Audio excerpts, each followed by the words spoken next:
the Mercury Theatre on the air.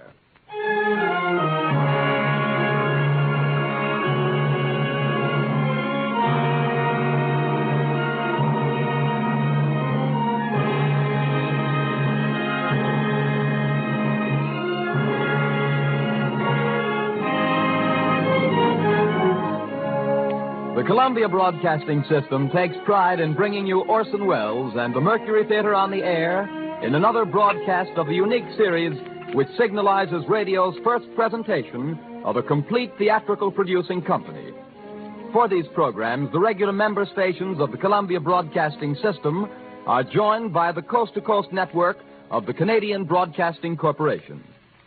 Tonight, the Mercury Theatre turns to another of the great narratives and adventure stories of the world of literature, The Count of Monte Cristo by Alexander Dumas.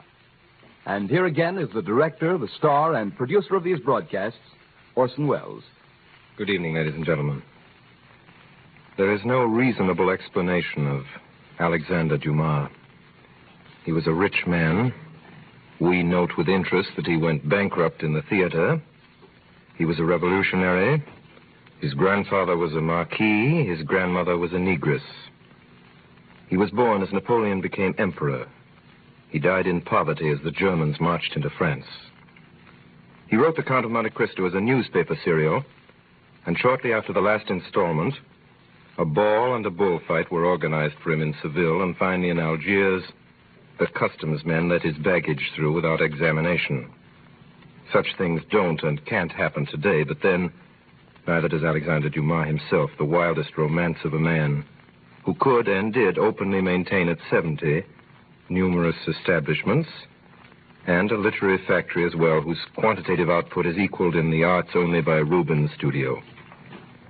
There's a good story about what Dumas père told Dumas fils.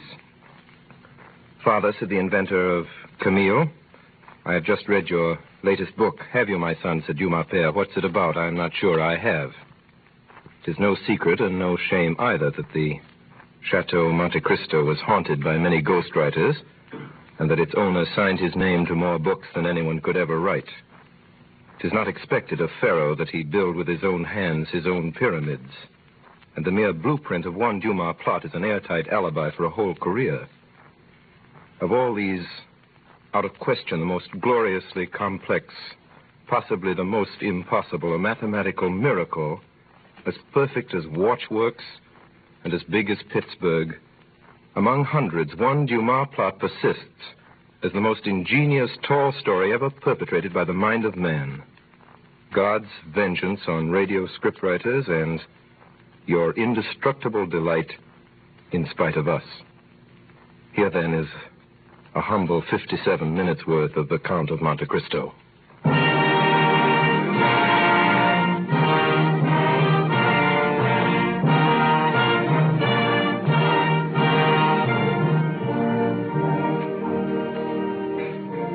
In the year 1815, I, at Mondantes, was first mate of the Pharaoh, bound for Marseille from Smyrna, Trieste, and Naples. The day we left Naples, the captain was attacked by a fever and died within 3 days. On the 28th day of September, we sighted the coast of France. Some hours later, we rounded the Chateau d'If and entered Marseille harbor. Monsieur Morel, the owner, came abroad. Good day, Monsieur Morel. Good day, Monsieur Danglars. You've heard of the misfortune that's befallen us, Monsieur Morel? Yes, you mean poor Captain Leclerc. He was a brave and an honest man. And a first-rate seaman, grown old between sky and ocean. Well, a man needs not be old, Danglars, to know his business. Edmond Dantes, your mate there, seems to understand his thoroughly. Hey, let go the anchor!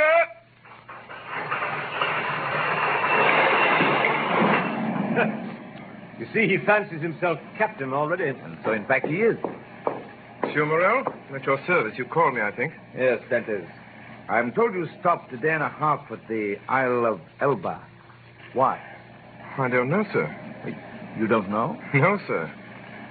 It was to fulfill the last instruction of Captain Leclerc when he was dying. He gave me a packet to be delivered on the island.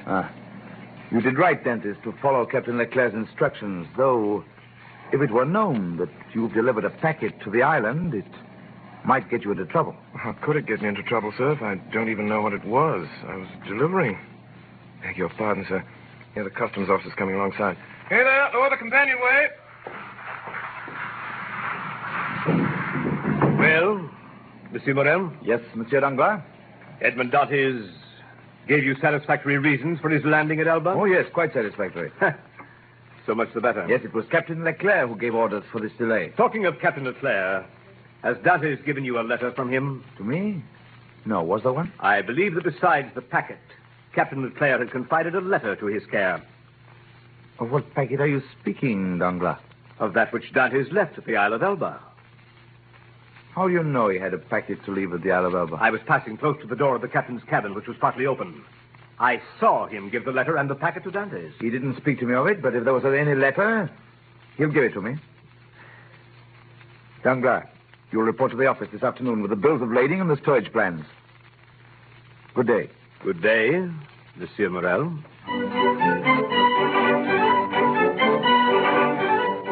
It's a wonderful thing to be home again after 3 months at sea. To see the places you've grown up in as a boy and the streets full of people. I found my father in the little dark room where he lived on the 4th floor of a house in the Rue du Noyer. Father. Oh, Edmond. Father. What is it? Are you ill? Father, what's wrong with you? No, my boy, my son, no, but I didn't expect you and the joy and surprise of seeing you so suddenly. Father, listen to me. I'm to be captain at 20, a captain with 3,000 francs pay and a share in the profits. Isn't that more than I could have hoped for? Yes, dear boy. Much more than we could have expected. Smart young dog, your son, eh, Dantes? In the doorway stood our neighbor, the tailor, Caderousse. Captain, eh? I know someone below the church of Saint Michel who won't be sorry to hear about this, eh, Dantes? Mercedes? That's who he means, Father. And now that I know your will, your consent, I'll go to her. Oh, go, dear boy, and heaven bless you in a wife, as it blessed me. In a wife? How fast you go, Father Dantes. She isn't his wife yet, as far as I know. She soon will be. Yes, but you were wise to return when you did, my boy. Well, Caderousse, what do you mean by that? Oh, I don't mean anything in particular. Mercedes is a very fine girl, and fine girls never lack suitors. There's one in particular, a cousin of hers, I think he is. Bernard Montego. I've even heard it What's said... that? Oh, don't worry, my boy. Now that you're captain, who could refuse You you? mean to say that if I were not a captain... I didn't say that, my boy. I didn't say that. No offense meant, my boy. No offense.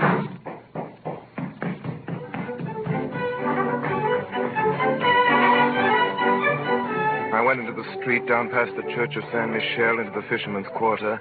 Mercedes! Mercedes! Edmond, you're back. We were in each other's arms. The burning sun of Marseille covered us with a flood of light. At first I saw nothing but her face raised to mine. The shining eyes, the eager lips. Then suddenly in the room behind us I saw the face of a young man, pale and threatening. And I saw that he had his hand on a knife at his belt. Mercedes, who is this man? Mercedes, I did not expect to meet an enemy here in your house. She is no enemy. This is my cousin. We've been friends since childhood. Fernand the man whom, after you, Edmond, I love best in the world. Well, give me your hand, Fernand. Is your name Edmond Dantes? Fernand Mondego came forward. For an instant, I saw a look of deadly hatred in his eyes. Then, quickly, without giving me his hand, he went past us and out into the street.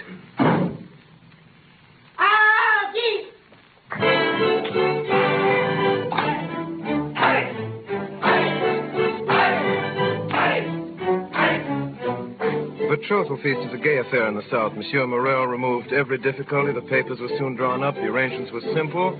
Mercedes had no fortune. I had none to settle on her, and the wedding was set for 2. All our friends were there, and the crew of the Pharaoh and Mercedes people from among the fishermen.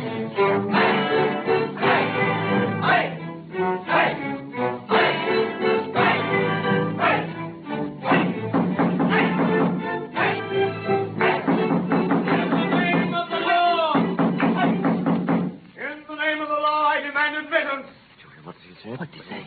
The law.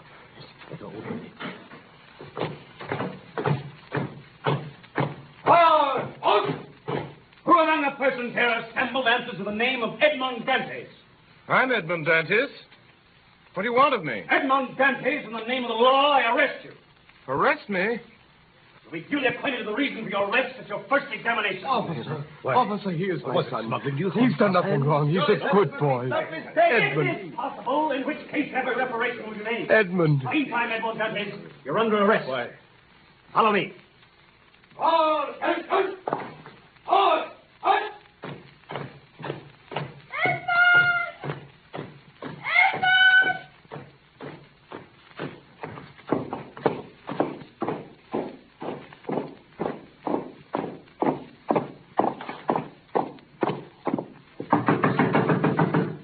Come in. Monsieur de Villefort, here is the prisoner. Bring him in. Wait outside. Yes, sir. What is your name? Are you the king's prosecutor, sir? Yes. Your name? My name is Edmond Dantes. Give all the information in your power. Have you served under the usurper, Napoleon? No, sir. It is reported that your political opinions are extreme. My political opinions? Alas, I never had any opinions. I'm hardly 19, sir. What do you make of this, then? It is a letter, Monsieur Dantes. Well, read it.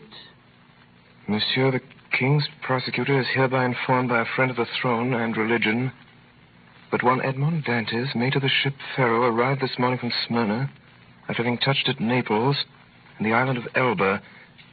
He's been entrusted by the usurper with a letter for the Bonapartist committee in Paris. Proof of this crime will be found on arresting him, for the letter will be found on his person or at his father's or in his cabin on board the Pharaoh.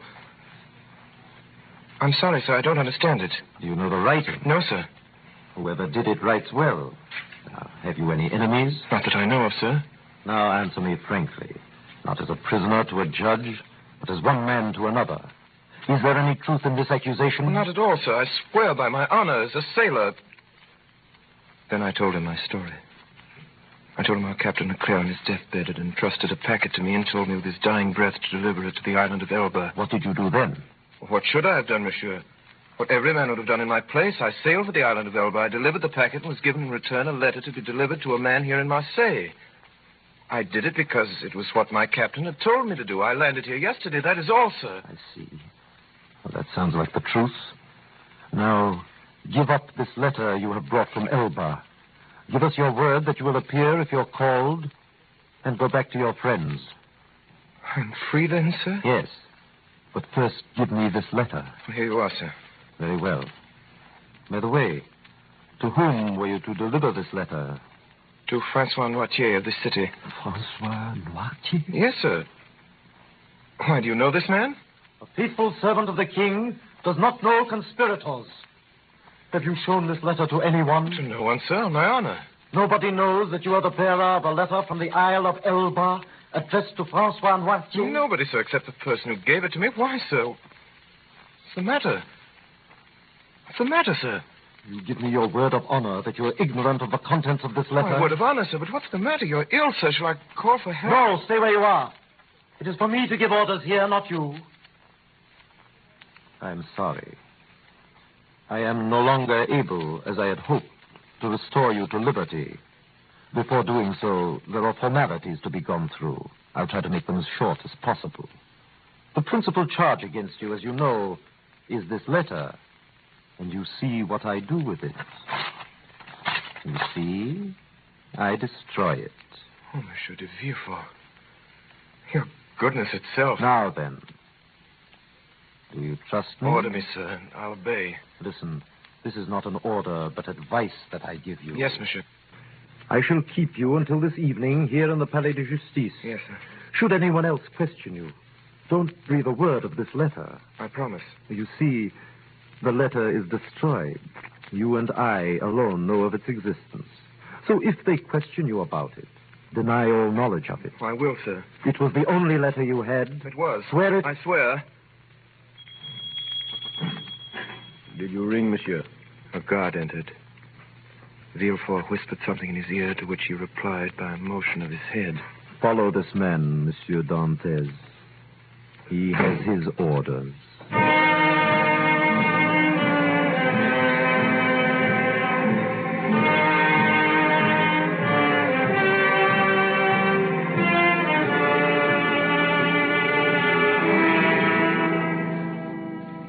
I was taken to a cell. Presently it grew dark. Hours later, I heard steps coming along the corridor. By the torches they carried, I saw the glittering sabers and carbines of 4 gendarmes. Edmond Dantes? Have you come to fetch me? Yes. By the orders of the king's prosecutor? I believe so. Come with us.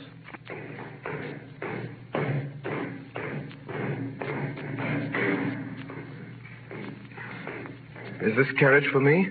It is for you. Get in.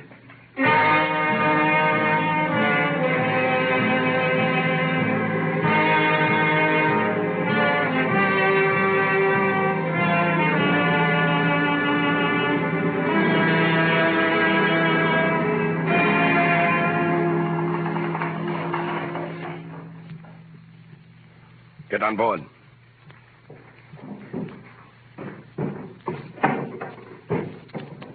Heave up there!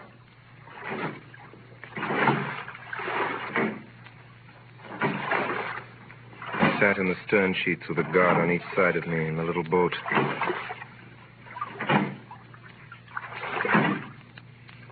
There! King's business! Lower the chain!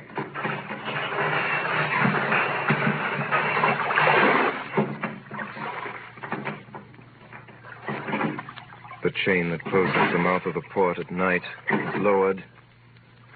Soon we were outside the harbor. My first feeling was one of joy at breathing the fine sea air again, then of sadness as I saw the lights of La Réserve away to the left of me and heard the sound of voices and music coming through the open windows.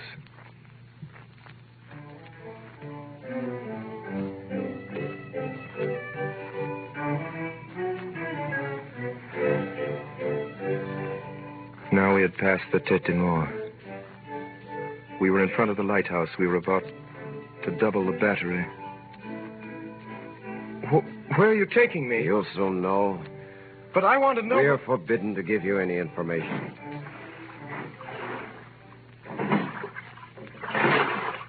Now we had left the Aérotonneau where the lighthouses stood, and we were going past the fisherman's quarter.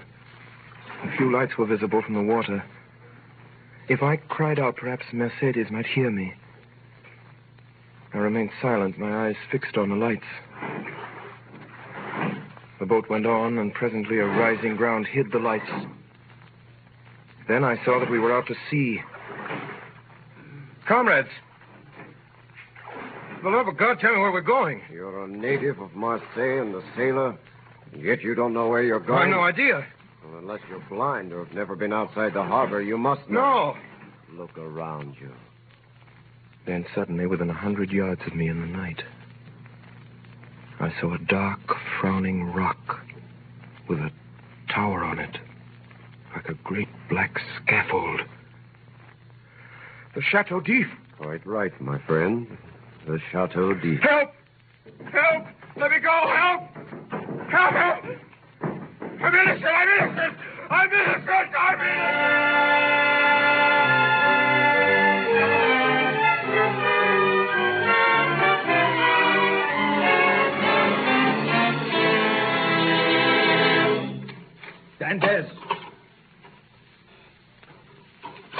Dantes, haven't you slept? I don't know. Are you hungry? I don't know. Do you want anything? I want to see the governor. The governor. I want to see the... I'm innocent. I'm innocent. I'm innocent!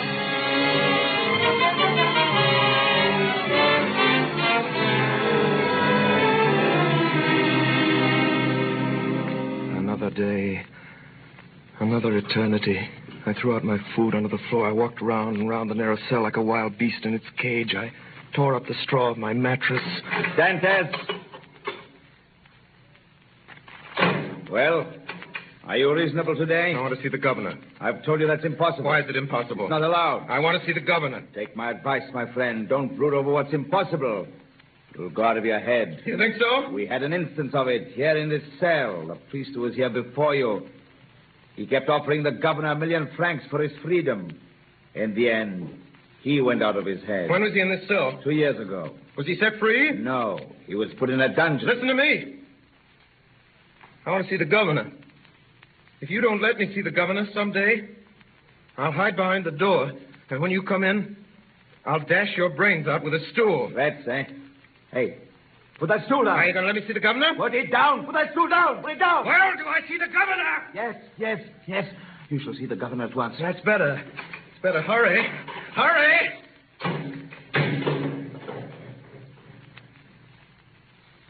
Presently, the jailer returned with 4 soldiers.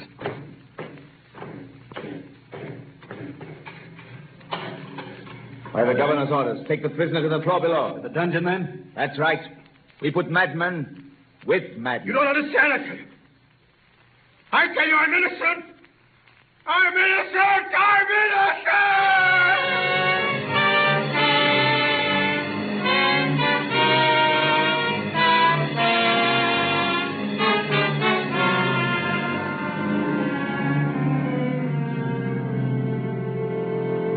Months went by underground, foul, humid, and dark. Every day, twice a day, morning and evening, the jailer came to my cell and put down the vile food and went away without speaking to me. My hair and nails had grown long, and my skin was white as a leper's. I'd been proud the first months. Now I began to beg. I begged to be moved from this dungeon to another. I begged to be allowed to walk about. I begged for books. Nothing was granted. I spoke to the jailer when he brought me my food. He rarely answered me. But to speak to a man, even though mute, was something.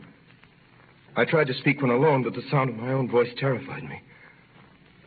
After what must have been 3 or 4 years, the governor of the Chateau d'If was transferred. The new man never troubled to learn my name. I was no longer Edmond Dantes. It's number 34. I took to praying, but not as men pray in prosperity. In my prayers, I laid out every action of my life before the Almighty. Still, I remained a prisoner.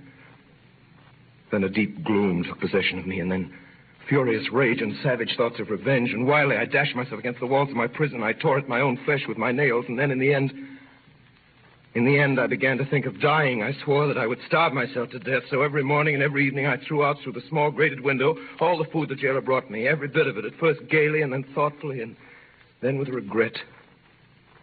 I held the plate in my hand for an hour at a time, gazing at the morsel of bad meat, of tainted fish, of black and moldy bread.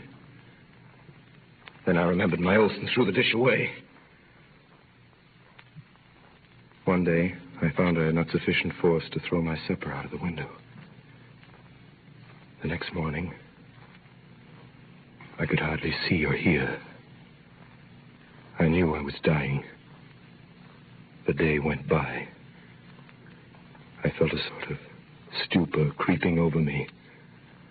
The gnawing pain at my stomach had ceased. My thirst had abated. When I closed my eyes, I saw myriads of lights dancing before them. I was on the edge of that mysterious country called death.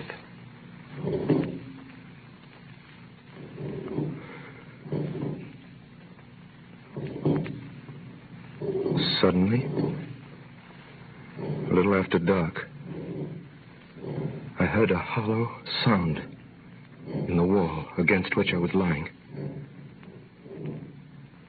I sat up and listened. It was a continual scratching, as if made by a huge claw, or some iron instrument scraping against the stones.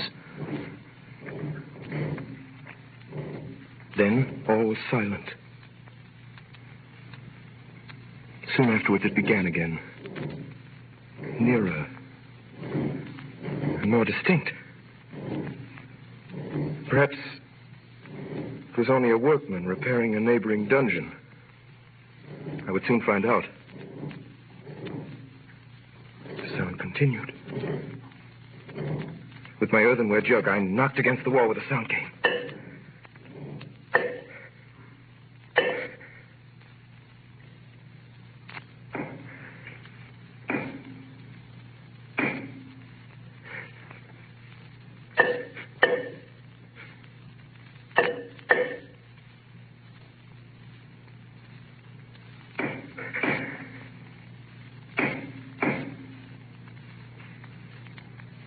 Then, the sound stopped.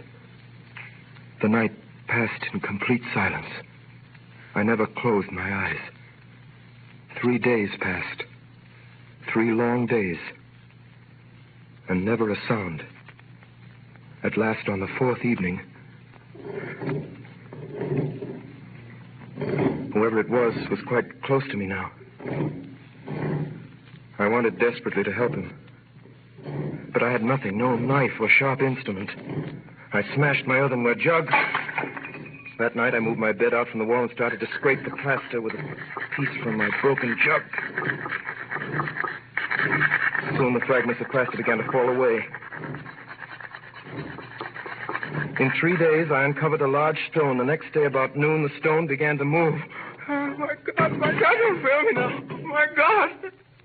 Talks of God in this place. Speak again. In the name of heaven. Speak. Who are you? A prisoner. Of what country? A Frenchman. Your name? Edmond Dantes. How long have you been here? Since the 28th day of February, 1815. Your crime? I'm innocent. And you? Who are you? I am number 27. How long have you been here? Since 1804. 20 years. All that night we worked. Then, just before dawn, a portion of the floor in my cell gave away. And from the bottom of this passage, the depth of which it was impossible to measure, appeared the head, then the shoulders, and lastly the body of a man.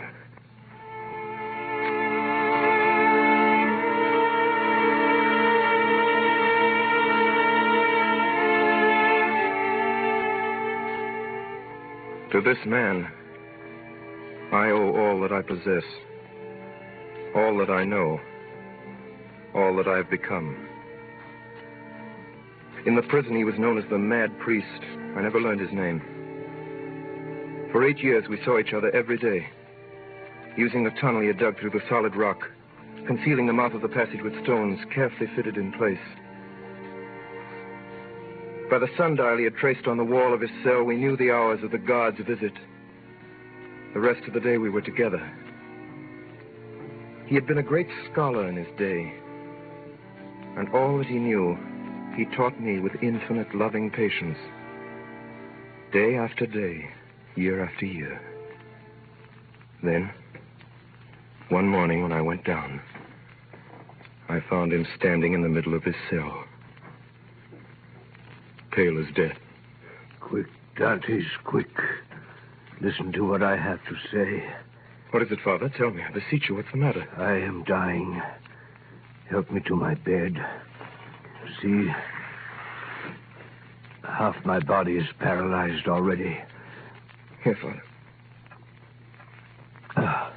Thank you, my son. Now listen to me. All is over with me. This night or tomorrow, I shall be dead. But, Father... I know the illness. There is no hope. And I shall never leave this place now. Before I die, there's something I want to give you. In his hand, he held a morsel of paper tightly rolled together. A half-burned paper on which were some lines of Gothic character, traced with a peculiar kind of ink. This paper, my child, is my treasure. From this day forth, it belongs to you.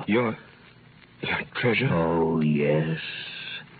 I know what's passing through your mind at this moment. Even now, you, like all the others. But be assured, my child, I am not mad. This treasure exists. Read what it says. This treasure, which may amount to declared April 14. You see? I see nothing but broken lines and unconnected words. Yes. To you who read them for the first time. But to me, who have grown pale over them by many nights' study, who have reconstructed every phrase, completed every thought. Have you ever heard of the great Spada treasure? I've heard sailors talk of it, yes. For 10 years, I worked for the House of Spada.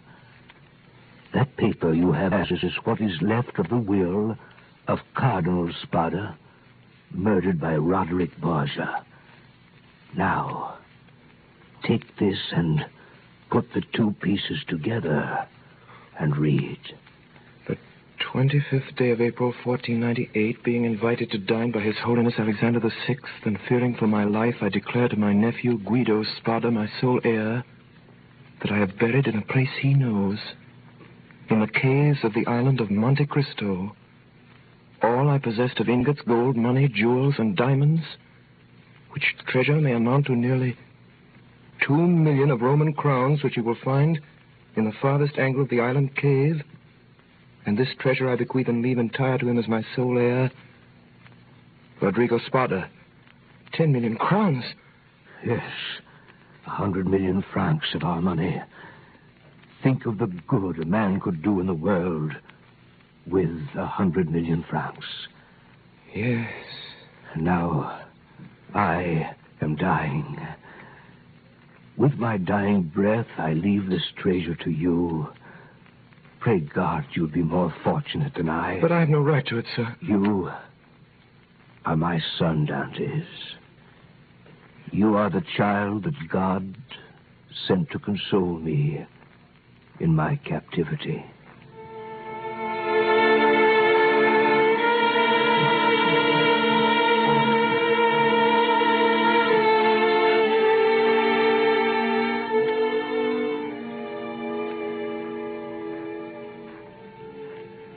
Two days later, in fearful agony, he died. I closed his eyes and laid him out to rest as well as I could.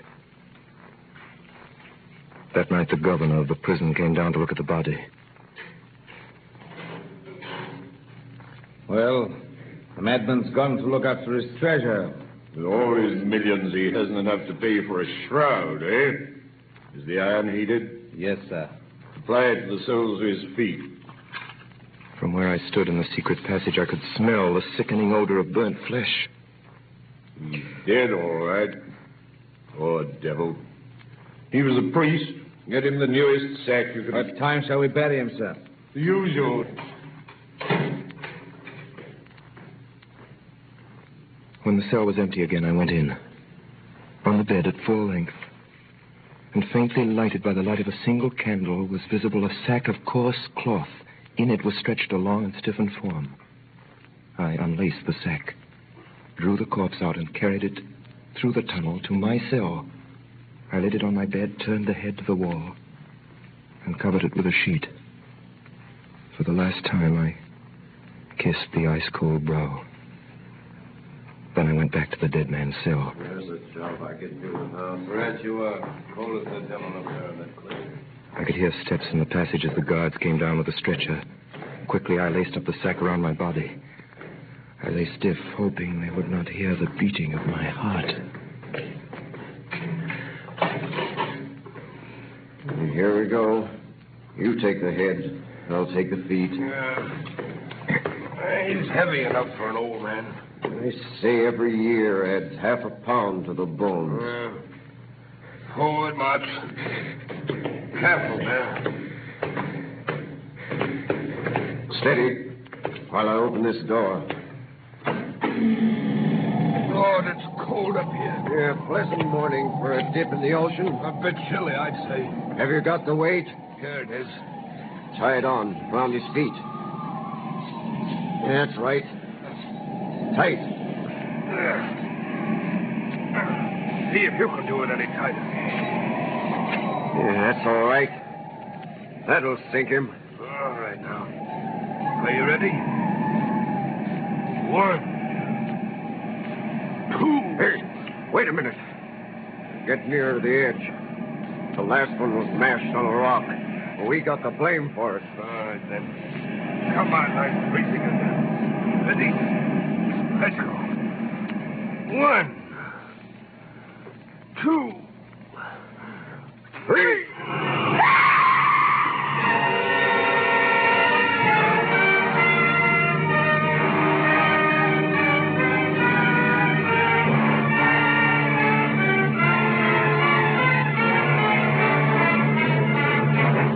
You are listening to the CBS presentation of Orson Welles and the Mercury Theatre on the Air in Alexander Dumas' Count of Monte Cristo. The performance will continue in just a moment. This is the Columbia Broadcasting System. We continue now with the Count of Monte Cristo, starring Orson Welles with the Mercury Theatre on the Air. In September 1834, there arrived in Marseille a man of about 38 or 40, of a pallor that was almost livid. He gave the impression of a man who had been enclosed for a long time in a tomb. Soon after landing, he inquired for a man by the name of Dantes. And hearing that he'd been dead for the past 14 years, he asked for a tailor called Caderousse. Are you Gaspard Caderousse? I am. Let's go inside, my friend. I have to talk to you. Well, what is it? Monsieur Caderousse, in the year 1814 or 15, did you know a young sailor by the name of Dantes? Dantes? Yes. Why do you ask? Is he alive? No, he died in prison. Died, eh? What did he die of?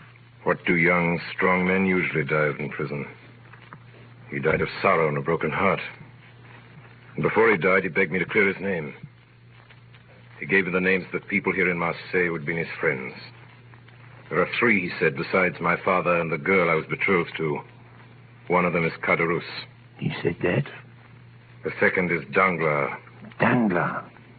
The third is Fernand Mondego. Mondego? You know these men? Know them? Where in heaven's name have you been, my friend? There isn't a man in France who doesn't know them. Danglars is a millionaire, has a banking house of his own. Baron Danglars, he calls himself now. And Mondego's a count and a cabinet minister and an officer of the Legion of Honor, with a house in Paris a block wide. I could tell you something about these 2. Not that it'll do much good now that he's dead. Who? That young fellow you were talking about, Dantes.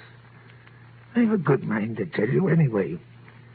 Do you know who sent Edmond Dantes to prison? Well, I do. It was 2 men who were jealous of him. One for love and one for ambition. And do you know who they were? I'll tell you. Mondego and Danglars. I thought they were his friends. That's what he thought. What did they do? They denounced him to the police as a traitor. And was he a traitor? No more than you or I. Which of the 2 denounced him?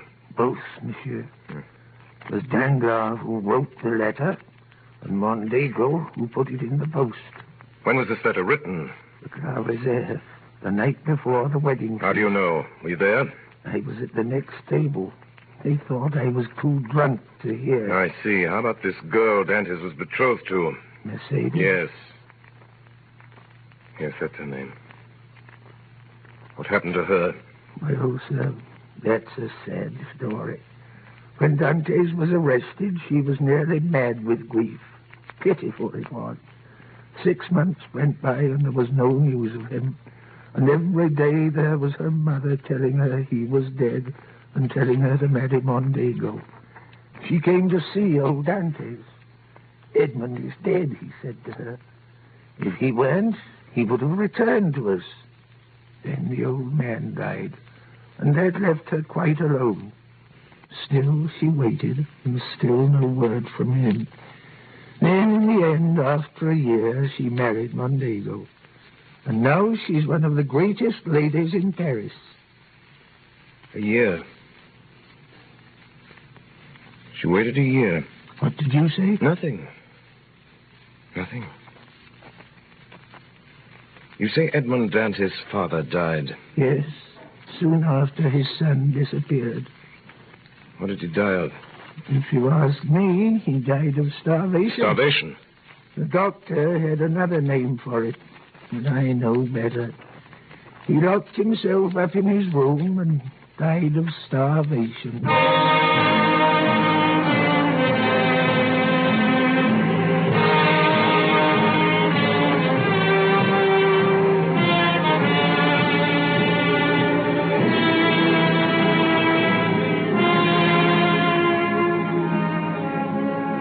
Later that day, the stranger appeared at the Palais de Justice and asked to see the prison records for the year 1815. He obtained permission to go through the case of a certain Edmond Dantes, imprisoned that year and subsequently reported as dead. He found everything arranged in due order: the denunciation, examination, and the magistrate's marginal notes. He read the examination and noted with surprise that the name of Francois Noirtier, to whom the fatal letter had been addressed, never once appeared in it. There was a notation in the margin which read as follows: Edmond Dantes, an inveterate criminal, to be kept in complete solitary confinement and to be strictly watched and guarded. It was signed de Villefort. Below, in another hand, was written, prisoner killed while attempting to escape. That night, the stranger left Marseille, going north.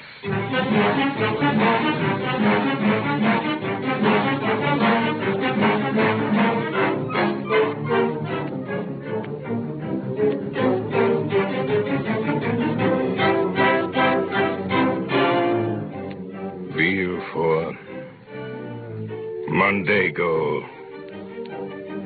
Danglars, Villefort, Mondego, Danglars. Find out everything there is to know about them. Every move they've made. Every word they've said. Every line they've written. Yes, sir. Find out about their homes, their wives, their children, their friends. Yes, sir. Find out where they got their power, how they made their money, whom they robbed, whom they cheated, whom they murdered.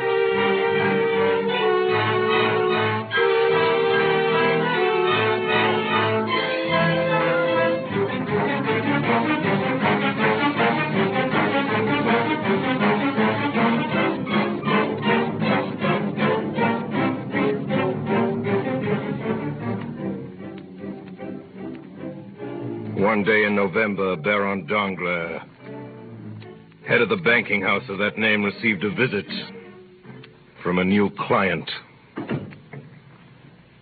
Monsieur le Baron Danglars. I have the honor of addressing the Count of Monte Cristo. You have, sir.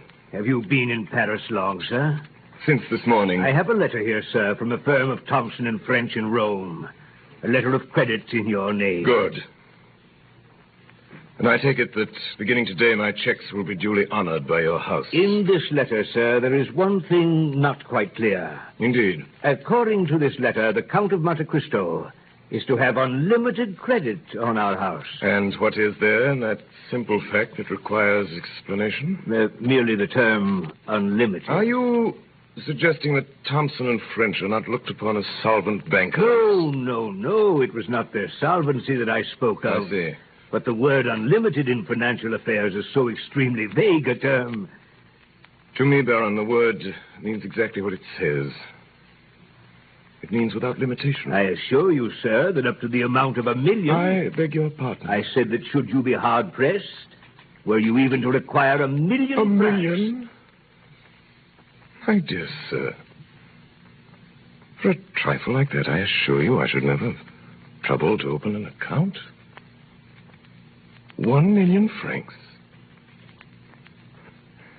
Excuse my smiling when you speak of a sum that I am in the habit of carrying in my pocketbook. I admit I am hardly... If you would prefer not to handle this account, Baron Danglars, I have letters similar to yours addressed to Baring of London and Rothschild of the city.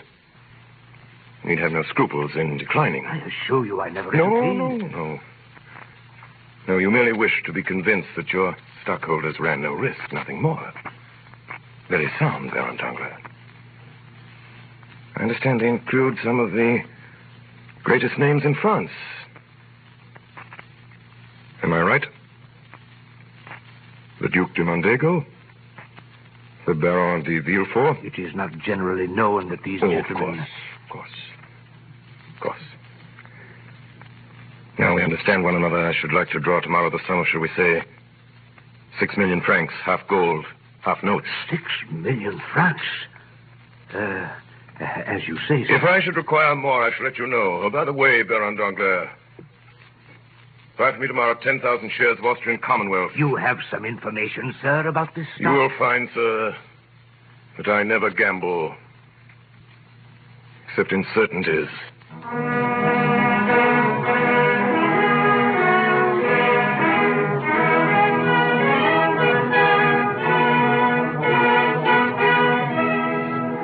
Rarely has Paris been more intrigued than it was that winter by the mysterious Count de Monte Cristo. Of his title, nothing was known save that he derived it from a small, uninhabited island off the coast of Corsica. The source of his fortune was equally obscure, yet his wealth seemed inexhaustible.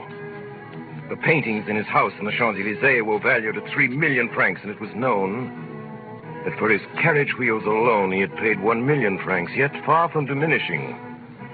By the middle of December, successful speculation had increased his deposit at Danglars' bank from 4 to nearly 6 million francs. At the end of December, a ball was given by the Count and Countess de Mondego.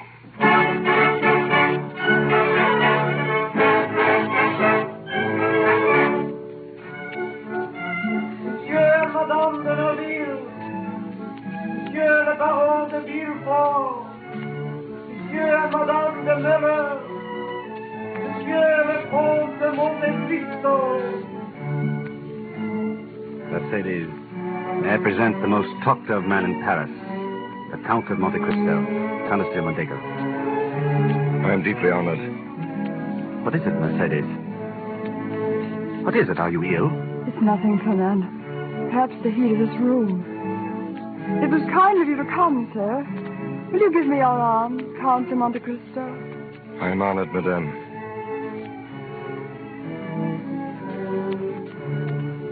Is it true, Count, what everyone is saying about you in Paris? That you've seen so much, traveled so far, and suffered so deeply? I have suffered deeply, madame. But now you are happy? No doubt, since no one hears me complain. Your present happiness, has it softened your heart? My present happiness does not equal my past misery. Are you not married? I married. No, madame. You are alone, then? I am alone. You have no sister, no father? I have none. How can you exist thus, without anyone to hold you to life? Madame, long ago, I loved a girl. I was on the point of marrying her, madame, when we were separated. I thought she loved me well enough to wait for me, and even to remain faithful to my grave. When I returned, she was married. Perhaps my heart was weaker than that of most, and I suffered more than they would have in my place. That's all, madame. And you've still preserved this love in your heart. It is true, one can love only once. Did you ever see her again? Never. And you have forgiven her for all she has made you suffer? Yes, I have forgiven her. But only her? Do you still hate those who separated you? You still want to punish them? They will be punished, madame. But it is not I who will punish them. It is their own past.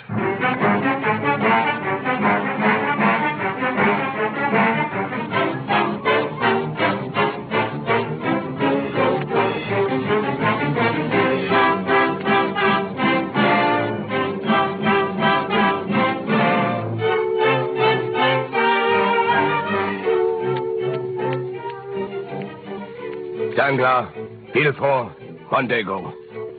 What have you found out about these men? Danglars. Danglars, native of Marseille. Banker, 3 times bankrupt.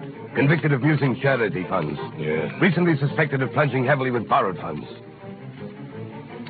Villefort, native of Marseille. Formerly King's agent in that city, where he acted as Bonaparte's spy under the name of Francois Noirtier. Known to accept bribes. At present Prosecutor General at King's Court. Said to speculate heavily with Danglars' bank. Mondego, native of Marseille. Dismissed from naval service for theft. Tried for murder, 1816. Deserted French army, 1824. 1828, betrayed Ali Pasha to Turks for 2 million piastres. Believed involved heavy losses Danglars' bank.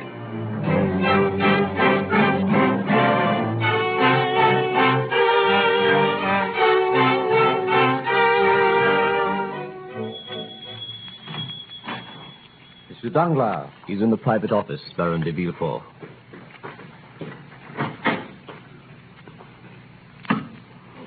Good morning, Villefort. Hello, Mondego. You're late, Villefort. What is it, Danglars? You sent for me in court. I hope it's something good this time. We need it. Just arrived, a private message to the Count of Monte Cristo from Thompson and French, Rome. They've never been wrong yet. Does he know you intercept his messages, Danglars? Who cares? What does it say? Read it. Secret treaty signed tonight. Anglo-Italian due sharp rise. Buy all available shares, Thompson and French. Well? We are going to buy. Danglars, I'm worried.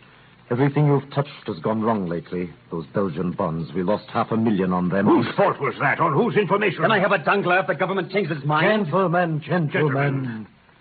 Our situation is desperate. We've got to plunge. Things have been going badly lately. We have no choice. If it weren't for Monte Cristo's deposits, we'd been bankrupt 3 weeks ago. If that money should be called today or tomorrow or the next day, this bank is ruined. Danglars, I don't see what that has to do with us. Oh, you don't you? If I go, you go. Make no mistake about that. Gentlemen. What do you propose to do about it, Danglars? It's our only chance to get out. I propose to buy every share of Anglo-Italian that comes into this market. With what? You forget, gentlemen. The Count of Monte Cristo has 6 million francs deposited in this bank. And what about this message? Does Monte Cristo get to see it? This message, gentlemen, was lost in transmission.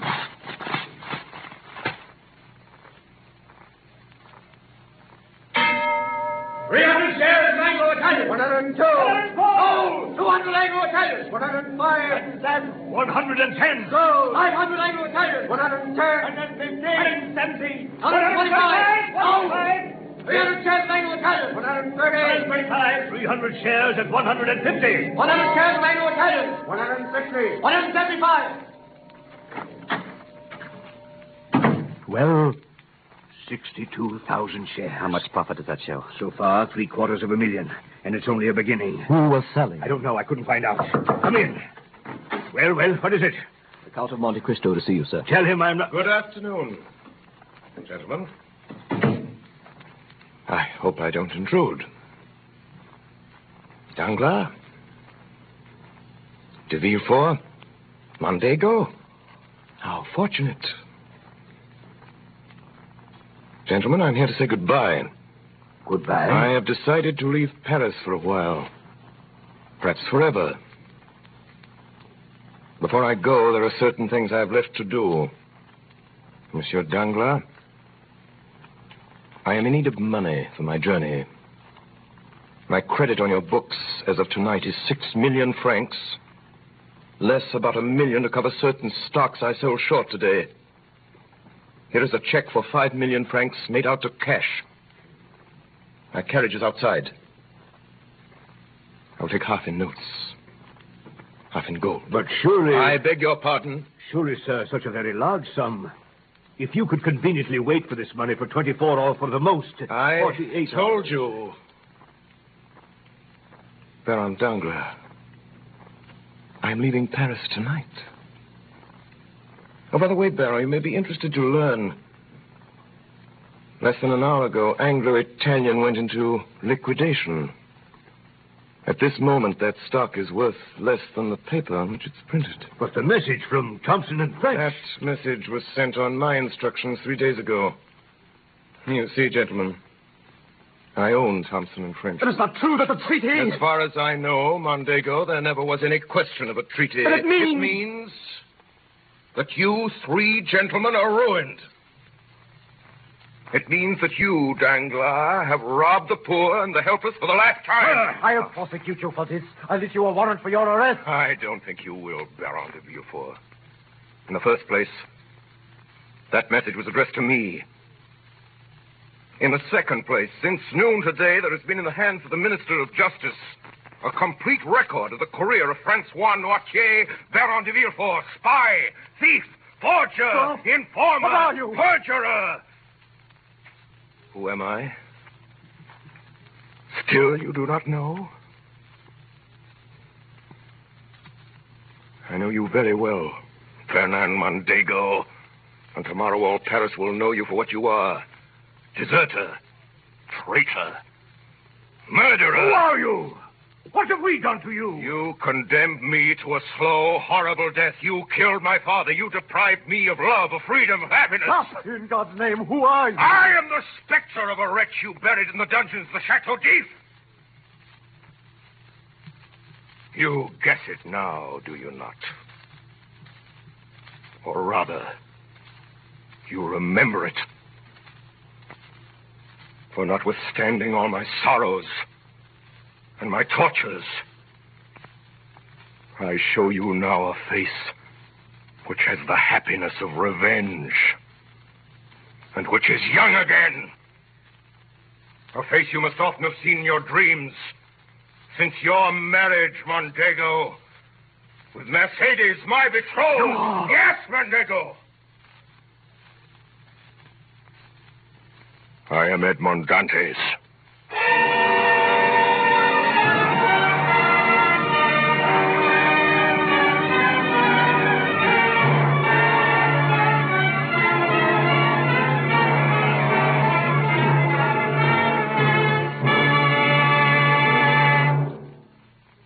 Tonight, the Columbia Broadcasting System, through its affiliated stations coast to coast and the network of the Canadian Broadcasting Corporation, has brought you a performance of Alexander Dumas' great adventure story, The Count of Monte Cristo, as dramatized in the first-person singular by Orson Welles and played by the Mercury Theatre on the air. In the cast this evening, Ray Collins as the Abbé Faria, George Coulouris as Monsieur Morel, Edgar Barrier as de Villefort, Eustace Wyatt as Caderousse, Paul Stewart as Old Dantes, Sidney Smith as Fernand Mondego, Richard Wilson as the officer, William Allen as a merchant, Anna Stafford as Mercedes, and Orson Welles as Edmond Dantes, the Count of Monte Cristo. The orchestra was directed by Alexander Sembler, and Davidson Taylor supervised the production for CBS. Dan Seymour speaking.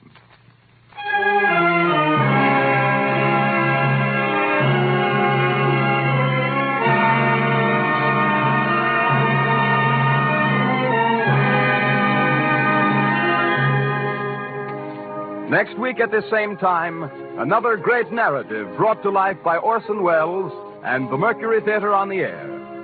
The Man Who Was Thursday by G.K. Chesterton. This is the Columbia Broadcasting System.